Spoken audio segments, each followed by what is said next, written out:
of the different fundraising options available, it can be a really daunting process to know where to start or what to focus your efforts on. To help you, there's a useful tool called a SWOT analysis. Let's take a look at how it works and how you can develop one to help you with your fundraising strategy. SWOT is an acronym for Strengths, Weaknesses, Opportunities, and Threats. Strengths and weaknesses refer to the internal environment. If you've already started to look at the internal and external environment of your organisation, you'll find this a very useful tool in analysing all of that data. Let's take a look at the fundraising strengths of your organisation first. These strengths will be areas where you have an advantage. Are you very effective at particular fundraising streams, for example, such as major donor gifts or corporate donations? Is this because you have a close physical proximity to companies or trustees who are well connected and happy to introduce you to their networks? Do you have a large and accurate database of supporters or a very good presence locally and a great brand awareness? It's a good start to ask, what are we good at? Remember the return on investment ratios you calculated whilst analysing your internal environment? Well, this will be particularly helpful. Secondly, let's look at any weakness your organisation might have. Again, your internal analysis will feed in superbly here. These are the elements that place your organisation at a disadvantage in relation to other charities. You might feel that your experience in writing trust applications is poor, or that as a charity your business planning and budgeting is holding you back from being effective.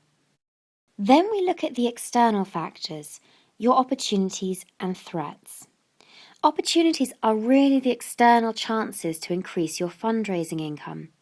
Recent economic downturns, for example, have led to a renewed donor focus on national and local causes. Are you set to benefit from this as an opportunity? Technological advances such as text donations may offer you a way of reaching new donor audiences, or you may be planning to get training or recruit a new fundraiser with new skill sets that allow you to start approaching a new type of income. And finally, looking at the threats, we look at the external elements that could cause your fundraising difficulties.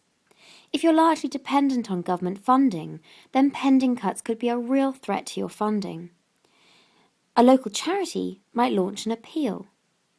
You might find corporate supporters turning towards more strategic partnerships and stopping Charity of the Year schemes. In which case, you may need to see if there are other ways to package up what you know to sell them instead. This is an example of turning a threat into a new opportunity and funding stream. You can pull your SWOT together either in a list format or a matrix. There are some rules to remember too. Think of each point as a summary of your internal and external audit, so you're taking the most important findings and using them in the SWOT. Each point must be in relation to your position to other charities. If your weaknesses list proves to be longer than your strengths list, this isn't always a bad thing. Often some weaknesses are very easy to overcome. Remember that each point will carry its own weighting. For example, one threat might be much more significant than others. You might want to weight each point with a percentage or number and rank them to help you see which are the most important points to start working on to help your fundraising.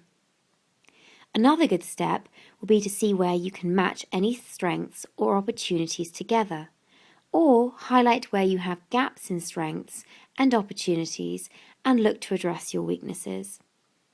The other clue your SWOT will give you about your overall situation and the strategy you should take is to interpret each category as follows: go, invest, explore, minimize. This will help you to develop your objectives. If you want to really make a SWOT analysis useful, then carry one out for each of your fundraising streams. Give your SWOT a go now and see how you can give your fundraising the direction it needs. And don't forget to revisit it regularly in the future.